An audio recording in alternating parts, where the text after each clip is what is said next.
Good evening.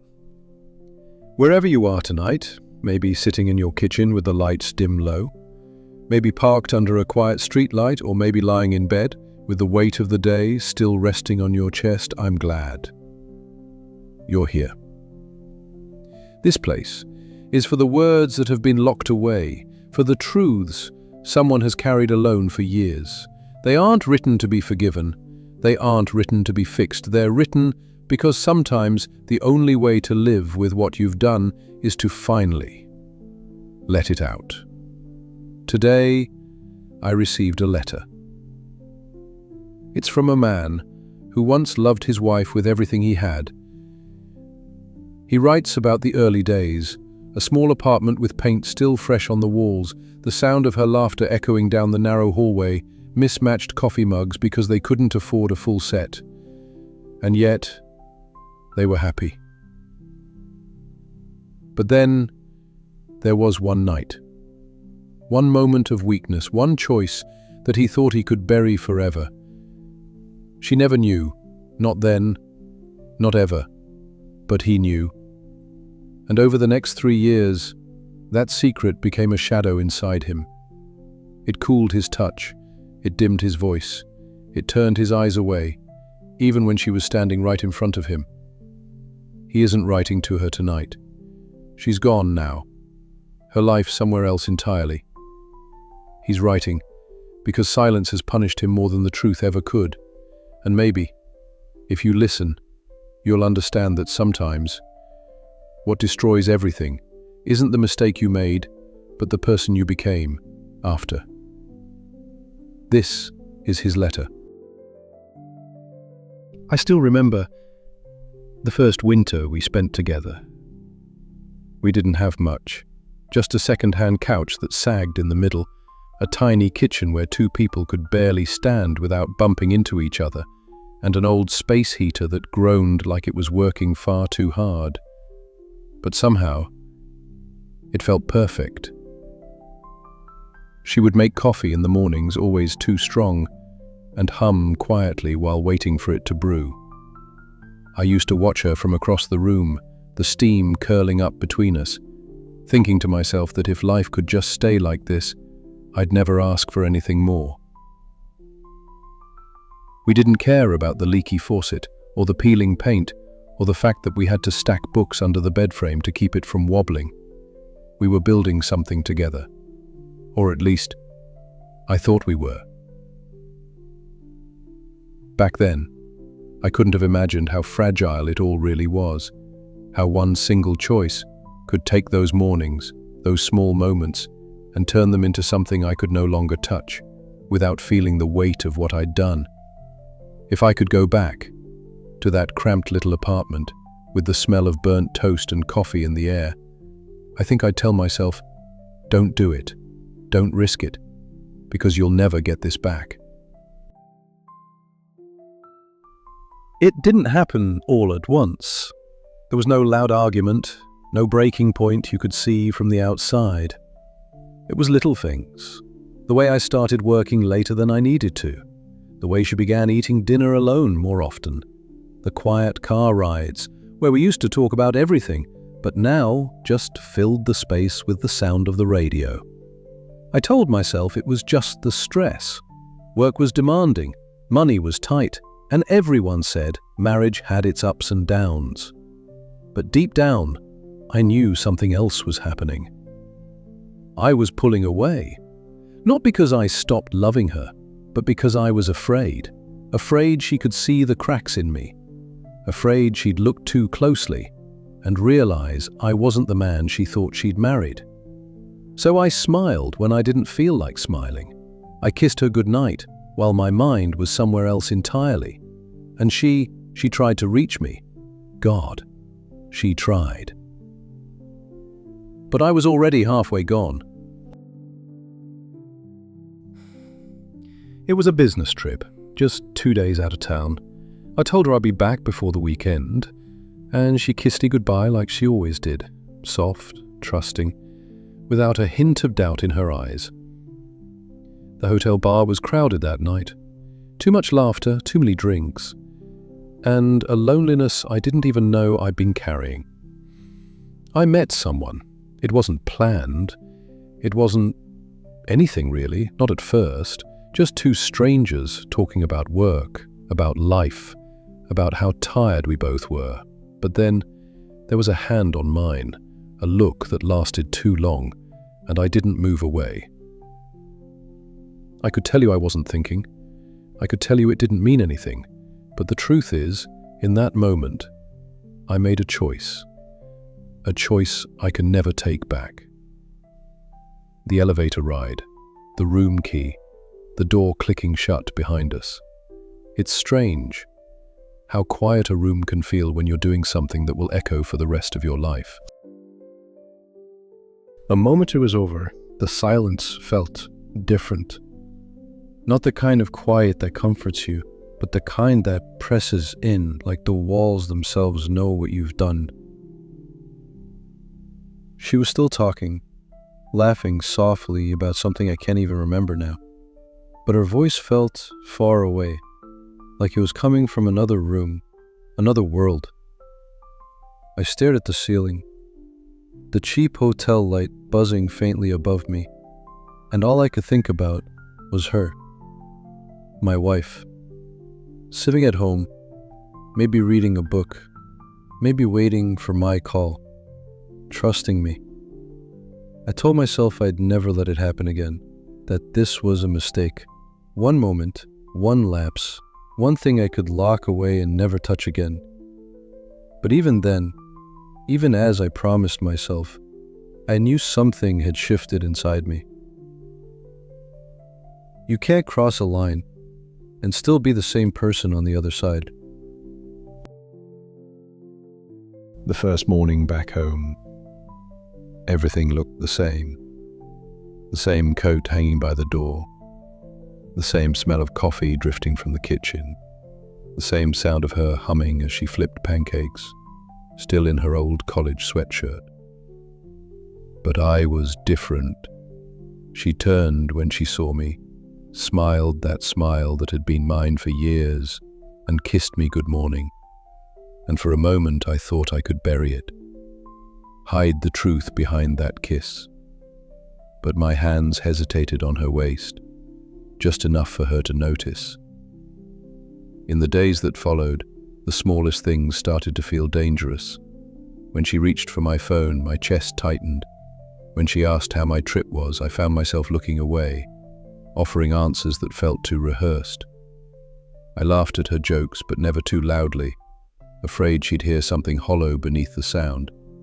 At night, lying next to her, the distance between us in bed felt wider. She would fall asleep with her head on my chest, and I'd stare at the ceiling, counting the beats of my own heart like they were a ticking clock. I thought I was protecting her, but really, I was building a wall, brick by brick, and every day I added to it. I locked myself further away from the woman I once couldn't imagine living without. Guilt has a way of making you a stranger in your own life. It started showing in the way she looked at me. At first, it was subtle, a pause before she smiled, as if she was trying to read my face. The tilt of her head when I gave an answer that didn't quite fit the question. Little moments that told me she could feel something slipping away. She began asking if everything was all right, and I always said yes, too quickly, too easily. But love, real love, consents when words are lying. I found excuses not to go out on the weekends. I buried myself in work, in errands, in anything that meant I didn't have to sit across from her and feel that quiet searching in her eyes. The laughter that used to fill our home started showing up less and less. Dinner became something we did in silence. We used to talk about our dreams. Now we just talked about bills, groceries, the weather. Safe topics. Empty words. Every time she reached for my hand, I felt a sharp twist in my chest. Not because I didn't want her touch, but because I knew I didn't deserve it anymore. I thought, if I stayed quiet long enough, maybe the guilt would fade. But it didn't. It just grew, filling the spaces between us, until we were lying side by side, feeling miles apart. There comes a point when you stop trying to fix things. It's not sudden, it's like a slow leak in a boat. One day you just realize you've been bailing water for so long you don't even remember what it's like to sail. We still did the things married couples do. We still went to family gatherings, smiled for pictures, sent holiday cards with our names side by side. But underneath, there was no heartbeat, just a rhythm we kept out of habit. I noticed she stopped telling me about her day, stopped asking about mine, stopped leaving little notes on the fridge, the ones that used to say, "Good luck today," or "Dinner's your favorite." And I let it happen, because facing her, really facing her, meant risking the truth coming out, and I was too much of a coward to let that happen. We became polite strangers in a shared space, our words careful, our smiles thin, our love a ghost neither of us wanted to acknowledge. I used to think the worst thing you could do was hurt someone, but I learned the worst thing is to watch them fade away, knowing you're the reason, and doing nothing to stop it. There's a moment when you know it's over. Not because of a fight, not because of one final betrayal, but because the quiet has settled in so deep you can't remember the sound of what you used to be. I caught myself one night, sitting in the living room while she was in the bedroom, and I realized I didn't know what she was doing. I didn't ask. And worse, I didn't feel the pull to find out. We had become two separate lives, barely brushing against each other. And in that stillness, a thought crept in. Maybe it would be kinder to just let go. It wasn't about wanting someone else. It wasn't about falling out of love entirely. It was about the slow erosion, the way years of silence can strip even the strongest foundation until it's just dust in your hands. I didn't tell her what I was thinking, but she must have felt it, because that week, she stopped looking at me the same way. Her eyes, no longer searching for answers, almost as if she already knew them. Some endings don't come with words. They just arrive quietly, like a door closing in the next room, and you realize you're on opposite sides. It happened on a Sunday morning. The kind of morning that should have been warm. Sunlight on the curtains, coffee on the table, the smell of toast in the air. She was sitting across from me, hands wrapped around her mug, staring at the steam as if she could read something in it. And then she said, without looking up, "I don't think we're happy anymore." I didn't argue. I didn't tell her she was wrong, because she wasn't. The words hung between us, and in that moment I realized we'd been living in a kind of limbo, not together, not apart, just drifting. And now, she was the one to name it. I wanted to tell her everything, about the trip, about the night I'd erased and replayed in my mind 1,000 times, but I didn't. I let her believe it was just distance, because admitting the truth would have burned whatever fragile dignity we had left.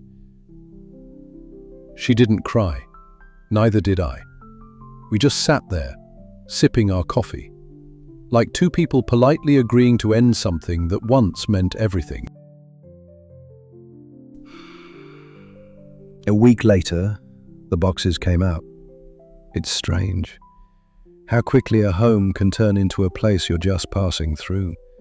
The framed photos came off the walls, the books went back into their cartons, drawers emptied into suitcases with quiet thuds.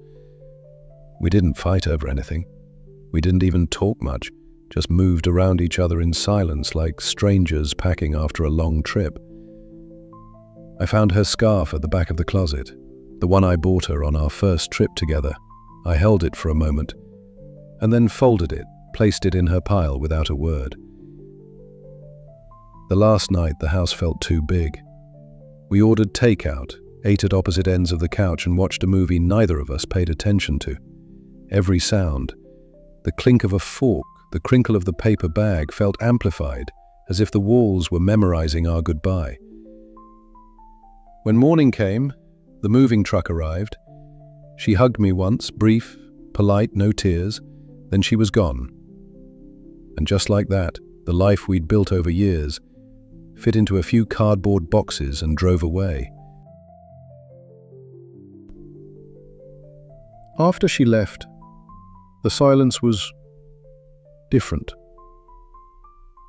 It wasn't just quiet, it was empty. Like the air itself had thinned and I had to work harder just to breathe. Her side of the closet was bare. The shelves in the bathroom half empty. Even the kitchen felt wrong. Her favourite mug was gone, leaving a faint ring on the shelf where it had always sat. I walked from room to room, not knowing what I was looking for. Maybe some trace of her. Maybe a reason. But all I found was space. Too much of it. At night, I kept expecting to hear her keys in the door. I'd catch myself glancing toward the hallway when a car passed outside, as if she might just walk back in. But the only thing that ever came was the hum of the fridge and the ticking of the clock on the wall. That's when the guilt started speaking louder than anything else. Not the kind you can shake off. The kind that whispers in the dark, replaying every choice, every moment you could have turned back. I had destroyed something irreplaceable, and now there was no one left to see it but me. The mind has a cruel way of replaying the things you most want to forget. I'd be brushing my teeth and suddenly, there she was. The way she laughed when I told a bad joke. The way she tucked her hair behind her ear when she was thinking. And then, the other face, the one from that night, the one I let too close. It came in flashes at first, then in longer reels, playing without my permission. The sound of her voice, the way the room smelled, the moment I crossed a line I could never uncross. I'd wake in the middle of the night, heart pounding, my chest tight, sometimes reaching for my phone, as if I could somehow undo it all with a single call, but there's no number for the past. Everywhere I went, I saw pieces of her. The coffee shop we used to go to, the park bench where she once fell asleep on my shoulder, even the grocery store, where I'd catch myself reaching for the yogurt she liked before remembering she wasn't there to eat it. It wasn't just that she was gone, it was that I had erased her trust, and no matter where I turned, the ghost of that moment was there to remind me. Life went on, at least that's what it looked like from the outside. I went to work.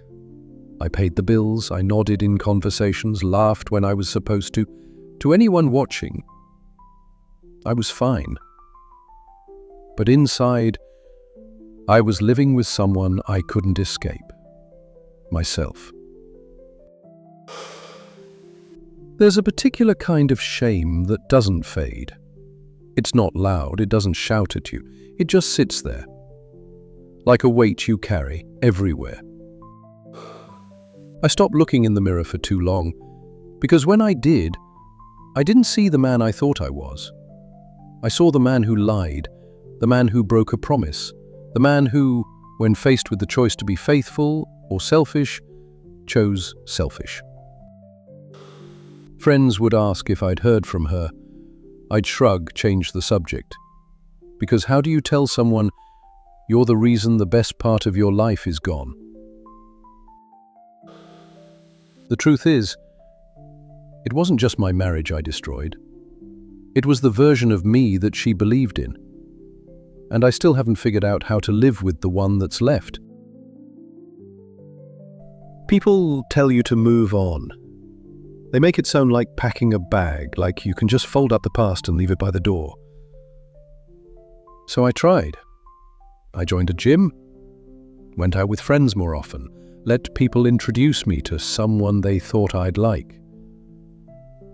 But every conversation felt rehearsed, every laugh felt borrowed, and every new face was just another reminder that I wasn't looking for someone else. I was still looking for her. Some nights I'd sit in bars pretending to listen to the music, nodding at strangers, nursing a drink I didn't really want. Other nights I'd come home to the silence and feel almost relieved to be alone, because at least then I didn't have to fake it. I kept telling myself time would make it easier. But time doesn't heal what you never face, it just pushes it deeper until it becomes part of who you are. And I was becoming the kind of man I used to pity, the kind who wears a smile like a mask and hopes no one notices the hollow behind his eyes. It happened on a random Thursday afternoon. I was walking past a cafe when I saw her. She was standing in line, hair a little shorter, wearing that same style of coat she used to love, and beside her was someone else. He reached out, brushed a strand of hair from her face, and she smiled, the kind of smile I hadn't seen in years. I froze. The street noise faded. All I could hear was the echo of my own heartbeat and the memory of the last time I'd made her smile like that. I could have walked away, should have walked away, but I stood there, half hidden behind the window, watching her laugh at something he said, and it hit me. She was okay. She had found a life, a love, without me. For weeks after, that image stayed with me. Not because I wanted her back, but because it showed me the full weight of what I'd thrown away. You can convince yourself you've moved on until the day you see the person you hurt, happy without you. And then you realize, moving on was never the hard part. It was knowing they could.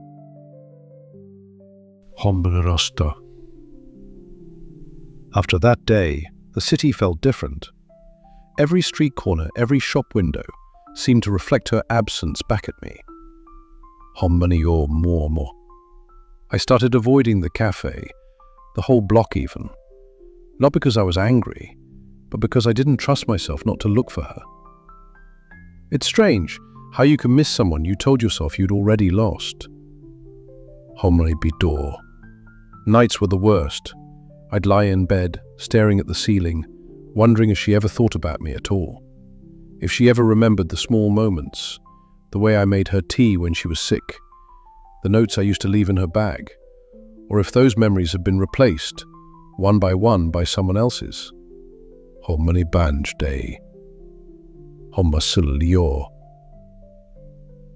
The truth settled in slowly, like dust on a shelf you stopped cleaning. Her life was no longer tangled with mine. Her laughter didn't belong to me.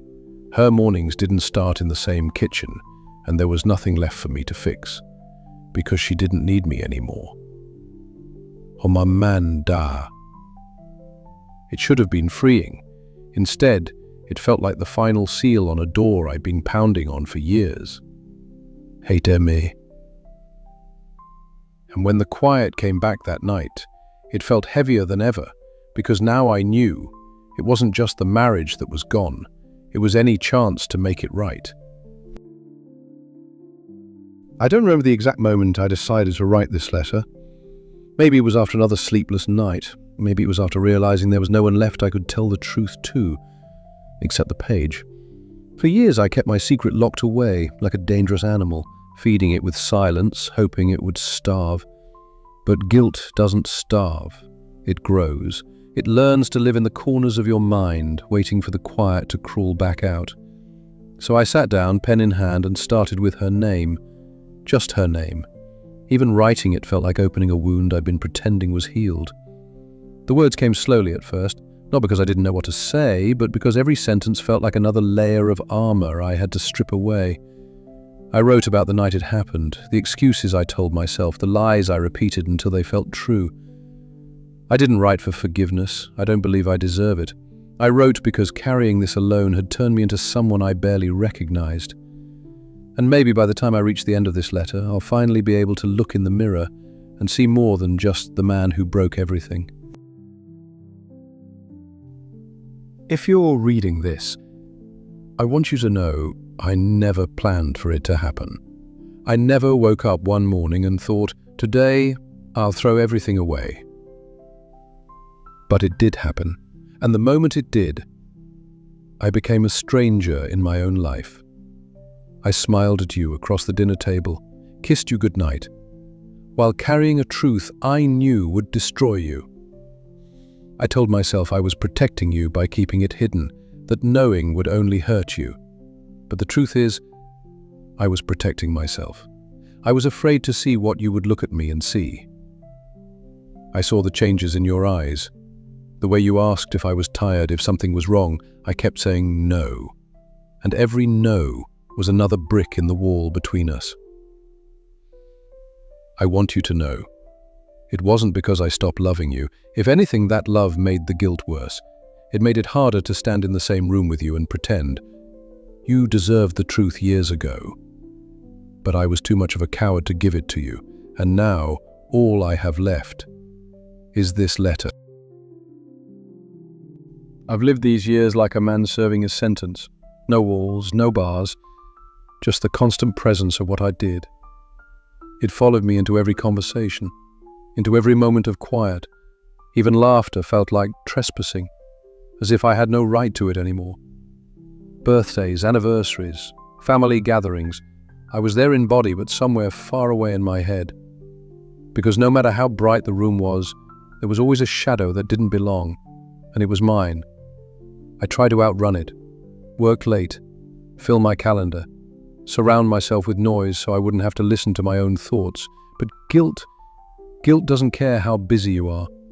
It will sit beside you in the loudest room and whisper just loud enough for you to hear.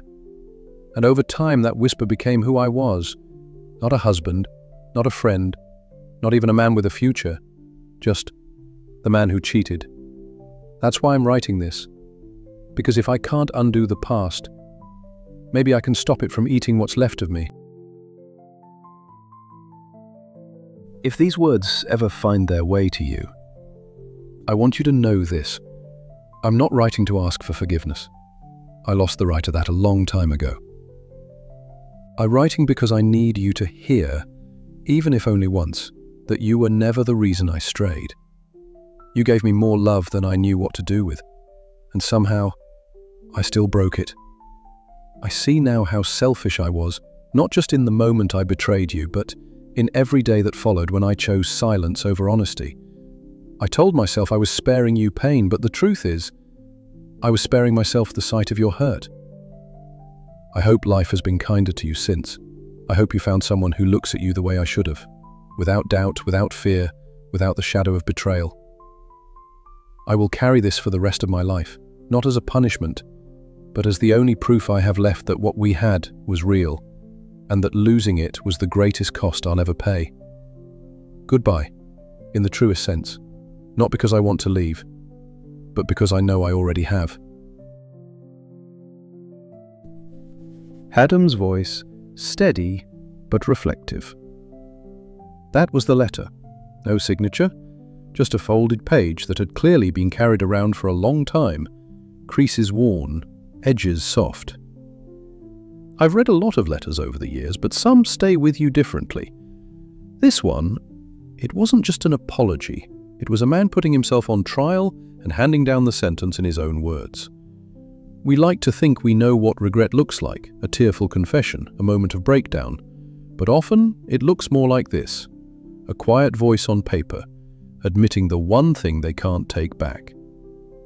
If you've been holding something in for years, maybe not this, maybe not even close, I hope you find your way to the truth before it becomes the only thing left you recognize in yourself.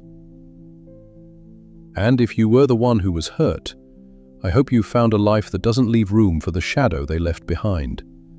Thank you for staying with me tonight. I'll be here again in 2 days with another letter and another life lived in words. Some letters, they don't just tell a story, they stay, like a shadow in the room, long after the words have ended. Tonight's letter was one of those. Not loud, not begging for tears, just quietly carrying the weight of a life changed forever. If you're listening right now, maybe you're carrying something too. Maybe you've been holding it so long you've forgotten what it's like to set it down. Almost a whisper. I hope, in your own time, you find the courage to write it out, to send it, or at least to let it leave your chest. This is Adam, and you've been listening to The Regret of the One Who Caused It. Thank you for giving me your time, your ears, and your quiet tonight. Until next time, good night.